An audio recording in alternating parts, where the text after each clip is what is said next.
This Python script was created to improve the efficiency of the weekly Amazon order confirmation process.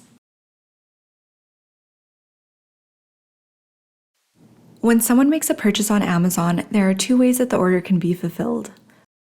The first is by direct fulfillment, which means that the vendor receives the order and will package and ship the item directly to the customer.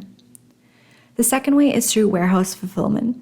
This is when vendors ship large quantities of their products to an Amazon warehouse, and then Amazon unboxes and distributes the items to each customer, thus handling the fulfillment for the vendor.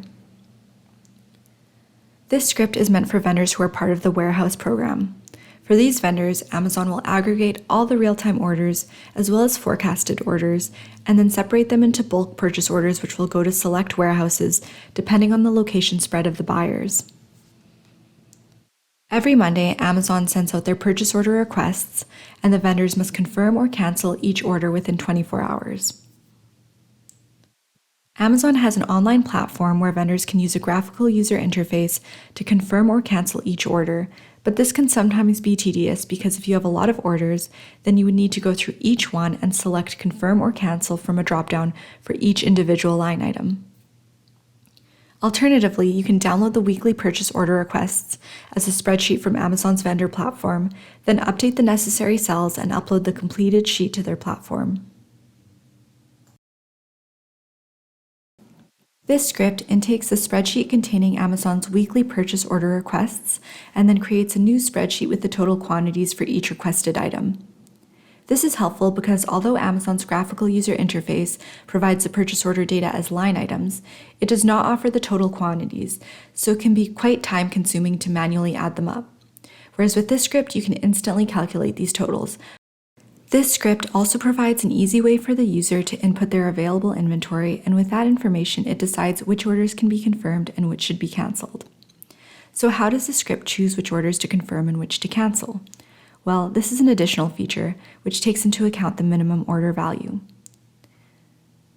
When sending orders, it may be profitable to send a large order of 500 items to a warehouse, but if you were to just send one item, then the shipping costs may end up higher than the profit. So this script not only takes into account the available inventory, but it is also set to only accept orders above a minimum threshold. Currently, this is set to $380, but that amount can always be changed depending on the circumstances. When all the items are in stock, this is simple to calculate, as any order that is under the minimum threshold is immediately canceled. However, it can get a little interesting when not all of the items are fully in stock. This is because if the script chooses randomly which purchase order to reject the out-of-stock item from, then you may end up losing profits. So instead of choosing the order randomly or chronologically, this script first checks if it is able to remove one or more of the out-of-stock items from each purchase order without pushing it below the minimum threshold. And once it has checked each order, if it is still not possible, then it starts removing the items from the lowest value orders. Here is an example to illustrate this situation. Say you are selling shirts for $10 each and your minimum value threshold is $100. You receive two purchase orders. PO number 1 is going to California and PO number 2 is going to New York. You check your inventory and you have 18 red shirts but only 2 blue shirts. So you have enough red shirts for both orders, but you will need to cancel some of the blue shirt requests. If you go chronologically and cancel the blue shirts from PO number 1, then PO number 1 will fall below the minimum threshold and your total profits will be $120. However, if you instead cancel the blue shirts from PO number 2, then your total profits will be $200. In this example, it isn't a big difference, but when there are many purchase orders and multiple items with incomplete stock, then the difference can really add up. So taking a look at the code, this script runs with a batch file and requires for the Amazon purchase order request spreadsheet to be in the same folder as the script.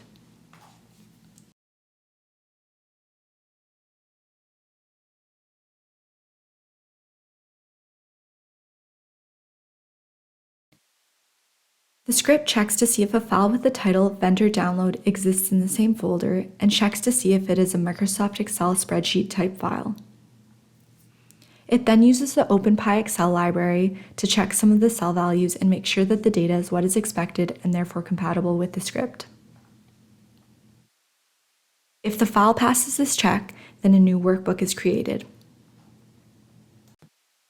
This new workbook is populated with the original vendor download spreadsheet data, and it iterates through each line item, creating a dictionary to keep track of each purchase order's total value.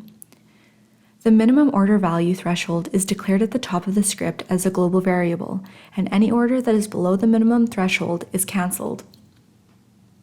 The script then iterates again, this time through the non-cancelled line items, and creates a dictionary with each item's requested units. The second sheet is then populated with these quantities. A third sheet is also created, which shows all the orders to confirm, given that all the items are in stock, and then the new workbook is saved.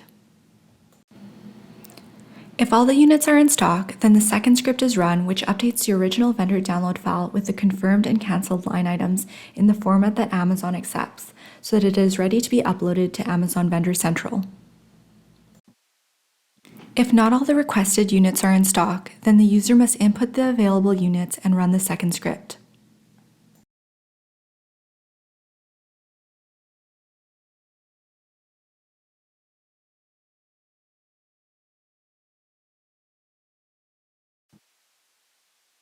The second script checks for the newly created workbook, which has been titled POs to confirm plus the current date, and then makes a dictionary of all the units which need to be cancelled. In order to decide which orders to cancel, it first iterates through all the POs and checks if it can remove the items from orders without pushing them under the minimum threshold. If it reaches the end of the list and there are still items which need to be cancelled, it then starts with the PO with the lowest value and continues until the only POs left are ones which can be partially or completely fulfilled and are above the threshold. The script then updates the original vendor download file with the confirmed and cancelled line items in the format that Amazon accepts so that it is ready to be uploaded to Amazon Vendor Central. Regarding potential improvements, this script would benefit from some changes to make it more user-friendly. Though it does use a batch file to run, it would be nice to have an interface where the user could browse their files and upload the spreadsheet from a different folder, instead of having to make sure that the Amazon PO sheet is in the correct folder and make sure that there are no former PO sheets there that could be mistakenly used instead. Also, since the calculations are all done in the spreadsheet, if the user accidentally leaves any of the files open, then the program is unable to run, which can be frustrating.